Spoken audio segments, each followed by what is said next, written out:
Hello दोस्तों, तो इस वीडियो में हम पढ़ने वाले हैं इनर प्रोडक्ट स्पेस, जो कि लीनियर अलजेब्रा सेकंड का एक टॉपिक है और वेक्टर स्पेस पे इसको डिफाइन किया जाता है। तो पहली डेफिनेशन हम पढ़ेंगे, इनर प्रोडक्ट किसे कहते हैं या इनर प्रोडक्ट फंक्शन।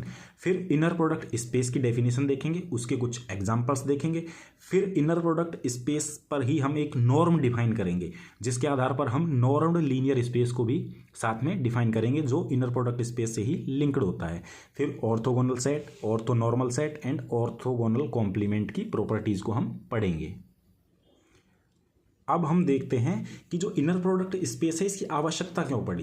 क्योंकि अब तक हमने जो वेक्टर स्पेस में क्या पढ़ा है, दो वेक्टर्स का एडिशन पढ़ लिया है, वेक्टर का किसी स्केलर से मल्टीप्लिकेशन पढ़ लिया है, लेकिन वेक्टर का वेक्टर से मल्टीप्लिकेशन नहीं पढ़ा, इसलिए इसकी हमें आवश्यकता हुई है। तो आइए हम देखते हैं कि इनर प्रोडक्ट स्पेस किसको कहते हैं। तो पहली बात तो मैं ये बता दूं कि कोई वेक्टर स्पेस जो है उसे ही हम इनर प्रोडक्ट स्पेस कहते हैं यदि उस पर एक फंक्शन इस तरह डिफाइन हो जाए जो आगे दिया गया है। तो देखिए, माना वी एफ एक सदिश समष्टि है या वेक्टर स्पेस है, जहां जो फील्ड होगा वो केवल आर हो सकता है या कॉम्प्लेक्स नंबर हो सकता है। जो एफ होगा वो या तो आर होगा या सी होगा। तो वेक्टर स्पेस वी एफ को ही हम इनर प्रोडक्ट स्पेस कहते हैं यदि देयर एग्जिस्ट ए फंक्शन का जो नोटेशन है वो इस तरीके से दिया गया है। एक फंक्शन ये इस तरह डिफाइन हो, कहाँ से कहाँ पे, वी क्रॉस वी से एफ पर इस प्रकार विद्यमान हो कि निम्न गुणधर्मों को संतुष्ट करे।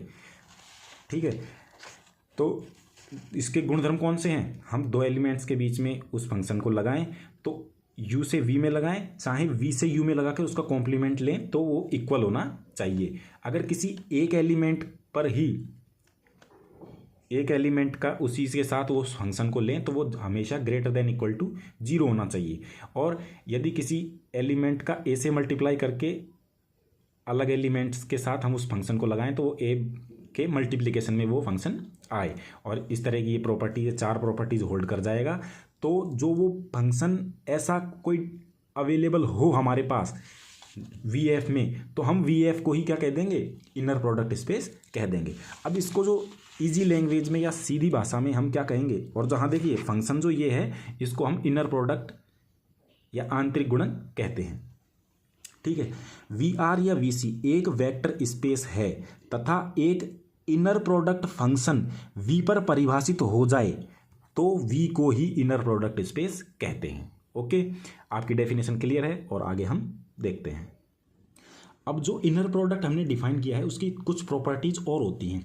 जैसे हमने क्या किया था, यहाँ पे ए था तो वो आगे ए कॉमन आ गया था, कॉमन मतलब वो आगे मल्टीप्लाई में आ गया था। लेकिन यदि वाई के साथ कोई अचर संख्या या जो भी कोई वेक्टर में फील्ड का कोई एलिमेंट मल्टीप्लाई हो रहा है तो वो वाई के साथ है तो वो आगे कॉन्जुगेट के रूप में बाहर आता है। इसकी ये प्रॉपर्टीज होती हैं। तो देखिए, यहाँ से ए बाहर आएगा और यहाँ से बी बाहर आएगा। 0x है तो ये हमेशा 0 ही होगा, क्योंकि 0x बराबर 0 को क्या लिख सकते हैं, 0 गुना 0x बराबर 0।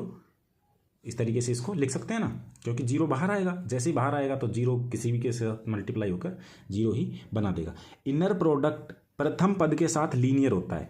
लीनियर होता है मतलब प्रथम पद से जो मल्टीप्लाई में है वही बाहर आ जाता है, तथा सेकंड पद या कोऑर्डिनेट के साथ कॉन्जुगेट लीनियर होता है। मतलब लीनियर तो होता है, बाहर तो आता है, लेकिन कॉन्जुगेट के रूप में बाहर आता है, इसलिए सेकंड पद में से बाहर आता है। अब इसके देखिए एग्जांपल्स कि कौन इनर प्रोडक्ट स्पेस है, और यदि है तो उस पर कैसा हम इनर प्रोडक्ट डिफाइन कर पा रहे हैं। ठीक है, हाँ, तो देखिए कि किसी भी वेक्टर स्पेस को हम इनर प्रोडक्ट स्पेस देखने के लिए सबसे पहले क्या देखेंगे कि पहली शर्त तो ये है कि वो वेक्टर स्पेस होना चाहिए और उसमें जो फील्ड दिया हुआ हो वो आर हो या सी होना चाहिए। और सेकंड जो शर्त है या कंडीशन है वो ऐसा होना, वो है कि एक इनर प्रोडक्ट जो फंक्शन है वो उस पर डिफाइन हो जाएगा तो हम उस वेक्टर स्पेस को क्या कह देंगे, इनर प्रोडक्ट स्पेस कह देंगे। अब देखिए आर एन ओवर आर, अब इसमें देखिए फील्ड आर है, बिल्कुल है, और ये एक वेक्टर स्पेस है। अब ये इनर प्रोडक्ट स्पेस है या नहीं है, क्योंकि देखिए अब हमें फील्ड आर और सी में से ही कोई लेना है तो हमारे पास सीमित ही वेक्टर स्पेस ऐसे हमें मिलेंगे। तो हम जो वेक्टर स्पेस मिलते हैं अधिकतर को सीधा देख लेंगे, या तो उन्हें सीधा याद रख लेंगे कि ये vector space inner product space हैं, और अगर हैं तो इन पर जो इनर प्रोडक्ट जो डिफाइन होगा वो फंक्शन, उस फंक्शन को हम ध्यान रख लेंगे। अब देखिए R n over R inner product है या नहीं है। इसमें आर एन में एलिमेंट्स कैसे होते हैं, एन टपल्स में एलिमेंट्स होते हैं, जहाँ पे एक्स आई कहाँ से होंगे, आर से। फील्ड आर और सी ही है, आर या सी में से ही कोई एक है। तब एक फलन जो हम डिफाइन करेंगे वो R n cross R n से आर पर डिफाइन करते हैं, और ऐसे डिफाइन करते हैं कि कोई भी दो एलिमेंट्स लें और उन पर लगाएं तो उनका मल्टीप्लिकेशन आपस में जाकर ऐड हो जाता है, क्योंकि x belongs to R n और x क्या होगा, एन टपल्स, और y भी y belongs to R n, तो y भी ऐसा ही होगा। जैसे ही दोनों का क्या लेंगे हम, प्रोडक्ट, इनर प्रोडक्ट लेंगे, मतलब इनका जो फंक्शन डिफाइन करेंगे वो इस तरह डिफाइन होगा। तो हम क्या करते हैं कि पहले तो हम सीधा याद रखते हैं कि आर एन ओवर आर, चाहे ये R2 ओवर आर हो या R3 ओवर आर हो, R5 ओवर आर हो, R7 ओवर आर हो, तो ये क्या होते हैं, ये इनर प्रोडक्ट स्पेस होते हैं। और इन पर इनर प्रोडक्ट कैसे डिफाइन होता है, इस तरीके से। तो हम सीधा यहाँ से यहाँ पे आ जाएंगे। बीच की रामायण आप याद रखें चाहे ना रखें, आपको तो सीधा ये याद रखना है कि आर एन ओवर आर एक वेक्टर स्पेस, वो इनर प्रोडक्ट स्पेस होता है, जहाँ पर इनर प्रोडक्ट ऐसे डिफाइन होता है। ठीक है। अब माना R3 ओवर आर और एक्स वाई कैसा होगा, जैसे यहाँ पे 1 से n तक है तो यहाँ 1 से 3 तक होगा, तो ये है। तो ये इनर प्रोडक्ट स्पेस है या नहीं, मतलब इनर प्रोडक्ट तो है ही ये, और इस पर इनर प्रोडक्ट कैसे डिफाइन होगा, इस तरीके से। अब इसको हम प्रूव कर देंगे। जो चारों प्रॉपर्टीज़ है ना हमारी, कौन सी चारों प्रॉपर्टीज, ये वाली, ये चारों प्रॉपर्टीज ये होल्ड करेगा। ठीक है, तो होल्ड करेगा तो देखिए पहले जैसे मान लीजिए एक्स वाई ले लिया, और एक्स वाई में भी मान लीजिए हमने सीधा एलिमेंट ले लिया 2 3 1 एंड 1 2 4।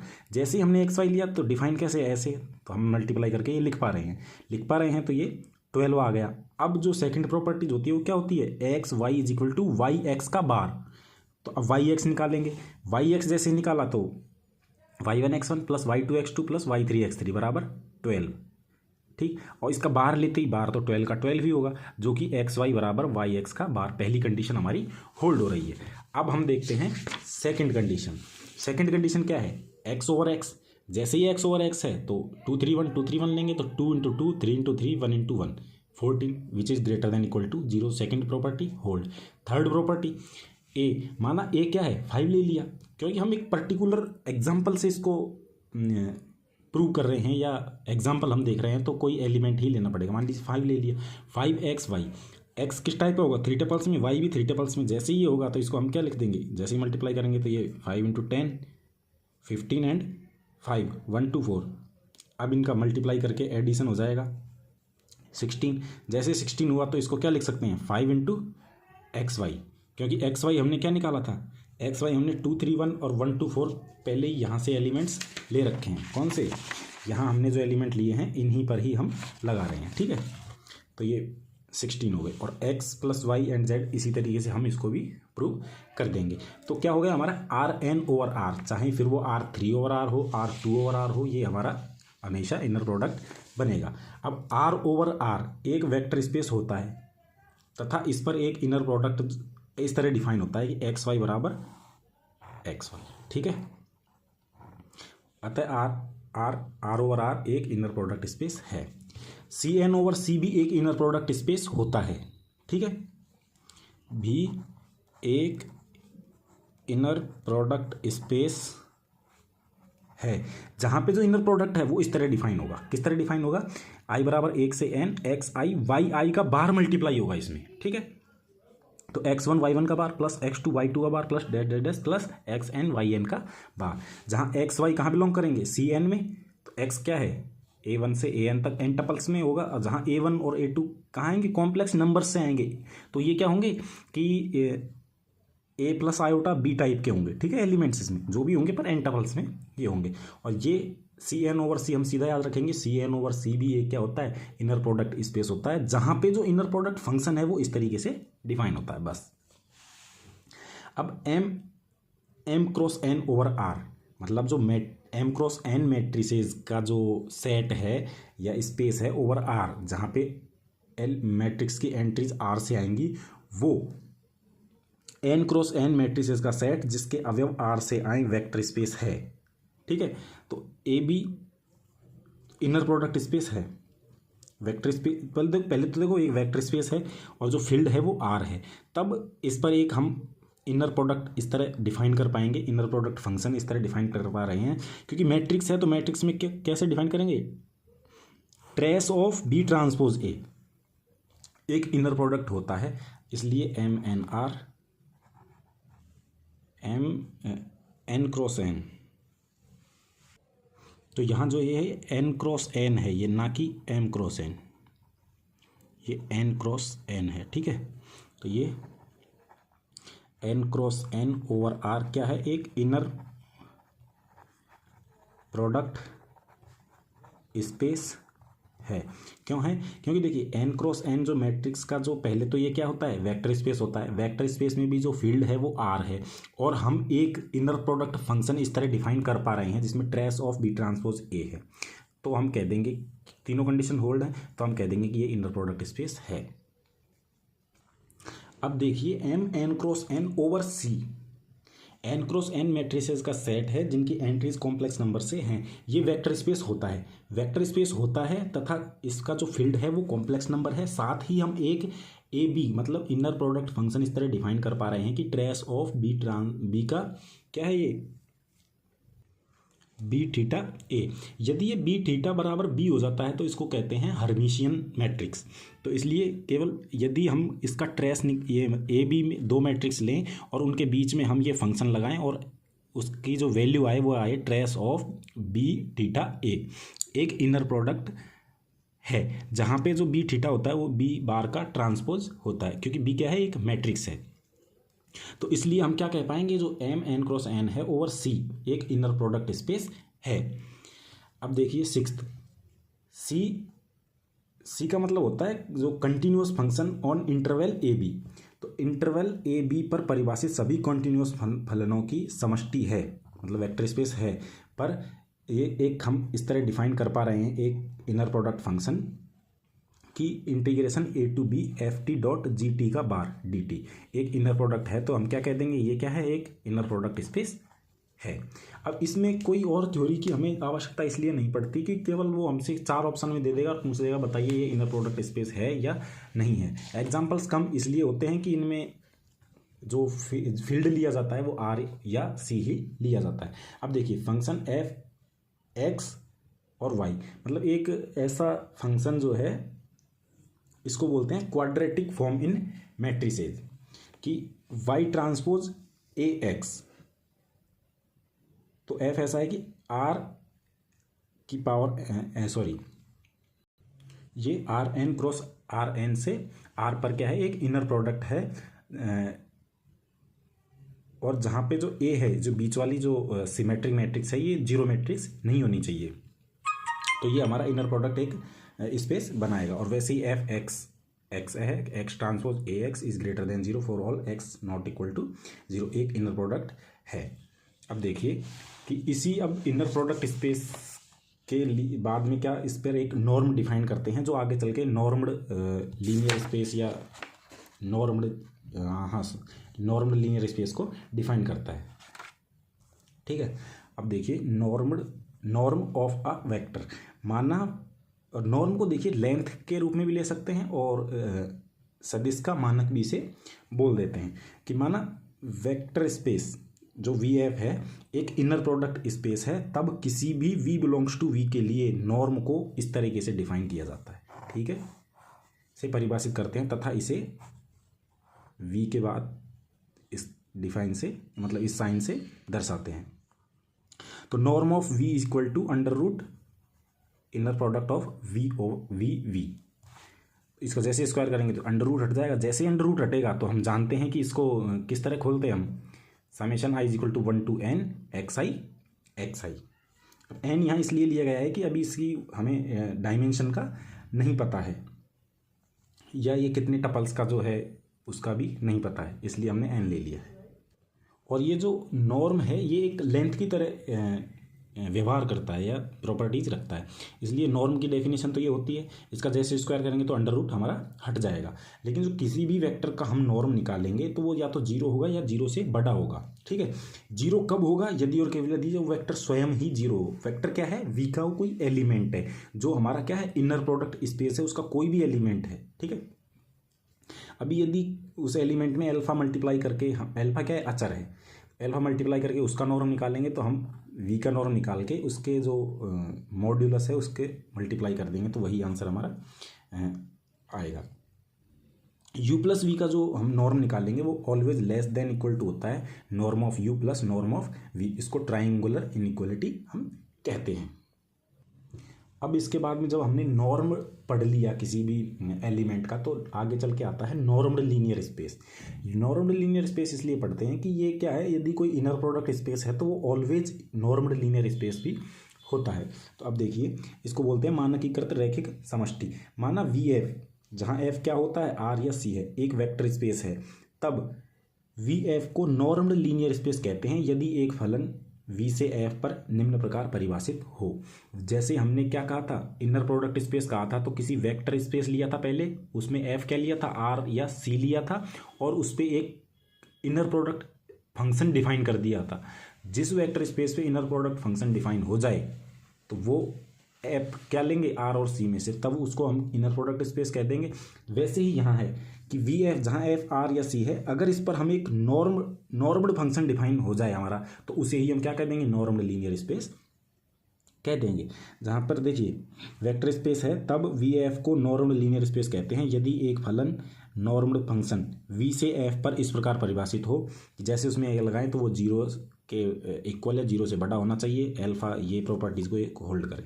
अब देखिए, इनर प्रोडक्ट स्पेस है तो वह नॉर्म्ड लीनियर स्पेस अवश्य ही होगा, लेकिन उसका रिवर्स पॉसिबल हो जरूरी नहीं है। परंतु normed linear space inner product space हो जरूरी नहीं है।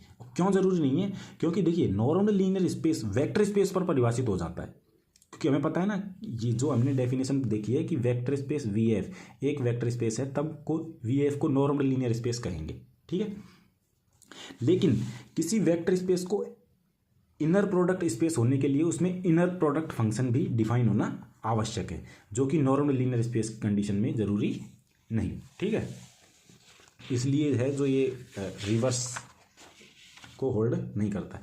अब आ जाती है कॉची श्वार्ट्ज इनइक्वालिटी।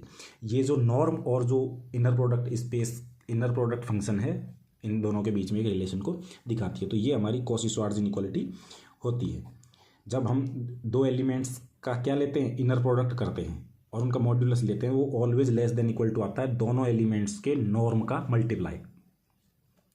या वेक्टर्स लेते हैं तो यू वी जब भी लेते हैं उनका नॉर्म वो क्या लेंगे, इनर प्रोडक्ट लेते हैं और उसका मॉड्यूलस लेते हैं, वो ऑलवेज लेस देन होता है, लेस देन इक्वल टू होता है दोनों का अलग अलग नॉर्म का मल्टीप्लाई। एवं यदि u तथा v रैखिक आश्रित मतलब लीनियरली डिपेंडेंट हैं, तब क्या होगा, दोनों का इक्वल हो जाएंगे। अगर लीनियरली क्या हैं, ये इंडिपेंडेंट हैं तो ऑलवेज लेस देन होगा, लेकिन जैसे ही डिपेंडेंट हो जाते हैं तो ये इक्वल हो जाता है। इसमें जो लेस देन का साइन वह हट जाता है। अब देखिए आगे कि जो नॉर्म है एक लेंथ की तरह व्यवहार करता है, जो कि एक दूरी फलन कहलाता है। और लेंथ है, दूरी है, तो एक दूरी फलन कहलाता है।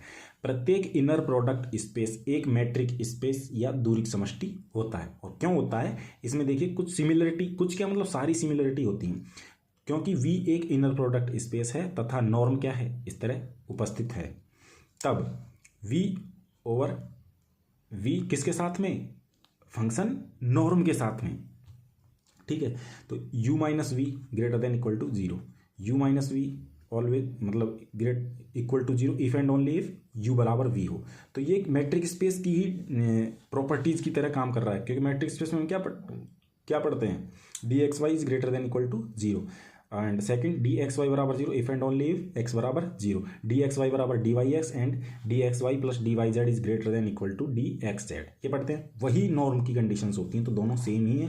इसलिए प्रत्येक इनर प्रोडक्ट स्पेस एक मैट्रिक स्पेस होता है। अब एक आता है parallelogram law. Norm of X plus Y का whole square plus norm of X minus Y का whole square is equal to 2 norm of X का whole square plus 2 norm of Y का स्क्वायर। और ये क्यों होता है? क्योंकि देखो एक्स प्लस वाई का होल स्क्वायर क्या होता है? एक्स का स्क्वायर वाई का स्क्वायर प्लस 2, यहाँ माइनस होता है, दोनों जोड़ेंगे तो ये 0 होके आगे 2 लग जाएगा। एक normed linear space inner product space होता है यदि और केवल यदि पैरेललोग्राम लो होल्ड हो। ठीक है, जबकि हमने क्या पढ़ा था यहाँ कि इनर प्रोडक्ट स्पेस है तो वह नॉर्म्ड लीनियर स्पेस भी जरूर होगा, परंतु normed linear space inner product space हो जरूरी नहीं। और ये कब दोनों वाइस वर्सा या इफ एंड ओनली की कंडीशन कब होल्ड होगी? जब ये पैरेललोग्राम लो को होल्ड कर जाए। एक normed linear space inner product space होगा यदि और केवल यदि पैरेललोग्राम क्या हो जाए? होल्ड हो जाए। अब आगे हमारी आती है पोलराइजेशन आइडेंटिटी, ध्रुवीकरण असमीका। देखिए, यदि फील्ड हमने आर लिया है तो हमारा क्या होगा कि एक्स और वाई का इनर प्रोडक्ट क्या आएगा हमारा? Norm of X plus Y का whole square minus norm of X minus Y का होल स्क्वायर। और यदि फील्ड हम क्या लें? कॉम्प्लेक्स नंबर को लें तो एक्स और वाई के बीच में हम जो लगाएंगे, यहाँ एक्स वाई की जगह हमें अच्छी तरह शो करने के लिए हम यू वी भी ले सकते हैं। तो एक्स वाई के बीच में जब हम नॉर्म लगाएंगे, इनर प्रोडक्ट लगाएंगे तो वो आएगा 1/4 norm of X plus Y का whole square minus X minus Y का whole square plus iota norm of X plus iota Y का whole square minus iota norm of X minus iota Y का whole square. तो इसको हम सीधा याद रखेंगे, ज़्यादा इसकी डीप में हम नहीं जाते हैं। अब देखिए ऑर्थोगोनल वेक्टर्स किसे कहते हैं? दो सदिश या सदिश समष्टि के दो अवयव, क्योंकि सदिश समष्टि के कोई भी अवयव लेंगे वो सदिश ही कहलाएंगे। दो सदिश आपस में लांबिक कहलाते हैं, मतलब ऑर्थोगोनल कहलाते हैं यदि इनका इनर प्रोडक्ट क्या हो? 0 हो। ठीक है, तो दोनों आपस में ऑर्थोगोनल ये कहलाते हैं। यदि फील्ड आर है तब एक्स वाई बराबर 0 इफ एंड ओनली इफ ये कंडीशन होल्ड हो, क्योंकि ये ऑर्थोगोनल है तो इसमें जो थर्ड टर्म आएगी 2 norm of x norm of y वो 0 हो जाएगा। ठीक है, यदि फील्ड सी हो मतलब कॉम्प्लेक्स नंबर का हो तो u v is equal to 0 if and मतलब तब क्या हो जाएगा? यू प्लस वी का होल स्क्वायर बराबर u square plus v square. तो ये क्या हो जाएगा? ऑर्थोगोनल वेक्टर्स हो जाएंगे यू और वी या और एक्स और वाई दोनों। अब ऑर्थोगोनल सेट किसे कहते हैं? ठीक है, अब ऑर्थोगोनल सेट होगा तो उसका हर एलिमेंट ऑर्थोगोनलिटी की जो कंडीशन है ये वाली उसको होल्ड करेगा। देखिए लांबिक समुच्चय किसे कहते हैं? यदि किसी समुच्चय के सभी एलिमेंट्स आपस में लांबिक हों तो उस सेट को हम ऑर्थोगोनल सेट कहते हैं। अर्थात for all u v belongs to S, प्रत्येक का इनर प्रोडक्ट क्या हो? एक दूसरे के साथ 0 हो, जहां u is not equal to v, मतलब अलग अलग एलिमेंट्स के साथ उनका जो इनर प्रोडक्ट है सभी आपस में क्या हो? Inner product is equal to 0 आ जाए। एग्जाम्पल 1 0 0 0 1 0 0 0 1। ठीक है, इनका आपस में इनर प्रोडक्ट जैसे ही हम लेंगे, मान लीजिए हमने ले लिया कि इनर प्रोडक्ट ऑफ 1 0 0, ये एक एलिमेंट हो गया 0 1 0 ले लिया, तो ये क्या आएगा? क्योंकि हमें पता है ये क्या है? R3 ओवर आर के एलिमेंट है, जैसे ही है तो 3 टपल्स में है, 3 टपल्स में है तो हम कैसे डिफाइन करते हैं जो नॉर्म को? x1 x2 plus y1 y2 plus z1 z2 इस तरह करते हैं। तो 1.0 प्लस 0.1 प्लस 0.0 ये लीजिए बराबर 0। तो ये क्या हो गया? आपस में ऑर्थोगोनल हो गए और ये सेट जो हो गया ये ऑर्थोगोनल सेट हो गया। अब हम पढ़ते हैं ऑर्थोनॉर्मल सेट, प्रसामान्य लांबिक समुच्चय। तो देखिए समुच्चय एस को ऑर्थोनॉर्मल कहेंगे यदि प्रत्येक एलिमेंट एक दूसरे के लांबिक हो तथा उस प्रत्येक एलिमेंट का जो नॉर्म हम निकालेंगे वो 1 के बराबर हो। ठीक है, लांबिक के लिए तो क्या करते हैं हम? उसका जो इनर प्रोडक्ट निकालेंगे दो एलिमेंट्स का वो 0 आना चाहिए, और नॉर्मल के लिए नॉर्म ऑफ यू प्रत्येक एस के प्रत्येक एलिमेंट का नॉर्म 1 के बराबर होना चाहिए, तो वो ऑर्थोनॉर्मल सेट हमारा कहलाता है। अब देखिए प्रत्येक ऑर्थोगोनल सेट जिसमें शून्य अवयव ना हो लीनियरली इंडिपेंडेंट होता है, जैसा कि हमने इस एग्जाम्पल में देखा था ना, ये तो ये क्या है? आपस में लीनियरली इंडिपेंडेंट है, इसमें से किसी एक को एक दूसरे से इन दो अलग अलग से हम सीधा नहीं बना सकते हैं। ठीक है, तो वही इस डेफिनेशन में या इस थ्योरी में आपसे कहा जा रहा है कि प्रत्येक ऑर्थोगोनल सेट जिसमें शून्य अवयव ना हो लीनियरली इंडिपेंडेंट होता है। प्रत्येक ऑर्थोगोनल सेट लीनियरली इंडिपेंडेंट नहीं होता। क्यों नहीं होता? क्योंकि यदि उसमें हमने जीरो इंक्लूड कर लिया, जैसे हम जीरो इंक्लूड करेंगे तो वो ऑर्थोगोनल तो रहेगा, क्योंकि उसके जो हम नॉर्म निकालेंगे, वो इनर प्रोडक्ट किसी के साथ भी निकालेंगे तो वो तो जीरो आना ही है, तो वो तो इजीली हम जीरो को इंक्लूड कर सकते हैं। लेकिन जब जीरो इंक्लूड हो गया तो वो लीनियरली डिपेंडेंट नहीं रहेगा, लीनियरली इंडिपेंडेंट नहीं रहेगा, वो लीनियरली डिपेंडेंट हो जाएगा। इसलिए कहा गया है कि प्रत्येक ऑर्थोगोनल सेट लीनियरली इंडिपेंडेंट नहीं होता। और लीनियरली इंडिपेंडेंट होने के लिए क्या होना चाहिए? जिसमें शून्य अवयव ना हो। ठीक है। प्रत्येक ऑर्थोनॉर्मल सेट जिसमें सभी अवयव अशून्य हैं लीनियरली इंडिपेंडेंट होता है। और वही ऑर्थोगोनल की भी कंडीशन है और ऑर्थोनॉर्मल के लिए भी वही एक कंडीशन हमारी है। अब देखिए ऑर्थोगोनल कॉम्प्लीमेंट ऑफ सब स्पेस। पहले तो कोई वेक्टर स्पेस होगा, ठीक है, कैसा होगा? Inner product space.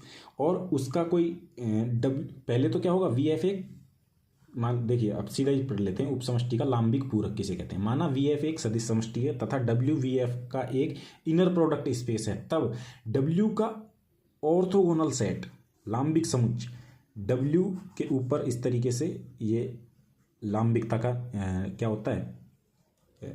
साइन होता है। ऑर्थोगोनलिटी का साइन इस तरह से होता है कि लांबिक से इसको लिखा जाता है, जहाँ पे W1 या W जो भी है इस तरीके से इसमें कैसे एलिमेंट्स आएंगे? V के वो एलिमेंट्स आएंगे जिनका W के साथ जो हम इनर प्रोडक्ट ले रहे हैं वो जीरो होगा, क्योंकि आखिर में पढ़ तो हम ऑर्थोगोनल ही रहे हैं ना, ऑर्थोगोनल कॉम्प्लीमेंट देख रहे हैं। तो W का ऑर्थोगोनल कॉम्प्लीमेंट वही होगा जिसके एलिमेंट्स का हम W के एलिमेंट्स के साथ क्या लें? इनर प्रोडक्ट लें और वो जीरो आ जाए। For all W belongs to W, तो हम W1 को क्या कह देंगे? ये ऑर्थोगोनलिटी का साइन होता है, ठीक है। तो हम इसको ऑर्थोगोनल कॉम्प्लीमेंट कह देंगे। और कॉम्प्लीमेंट है तो इन दोनों के एलिमेंट्स मिलकर पूरे V को बनाएंगे। इसका और इसका जो यूनियन करेंगे हम, वो क्या होगा? जो होगा वो हम पूरा V को देगा। एवं यदि W1 इंटरसेक्शन W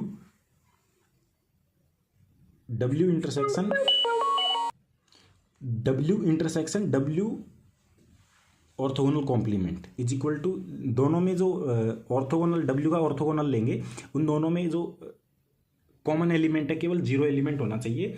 एवं साथ ही दोनों का यदि हम एक्सटर्नल डायरेक्ट प्रोडक्ट है, ये क्या है, दोनों का एक तरीके से यूनियन यदि करते हैं तो वो पूरा V आ जाए, तब हम W व W जो ऑर्थोगोनल है आपस में ऑर्थोगोनल कॉम्प्लीमेंट कहलाते हैं।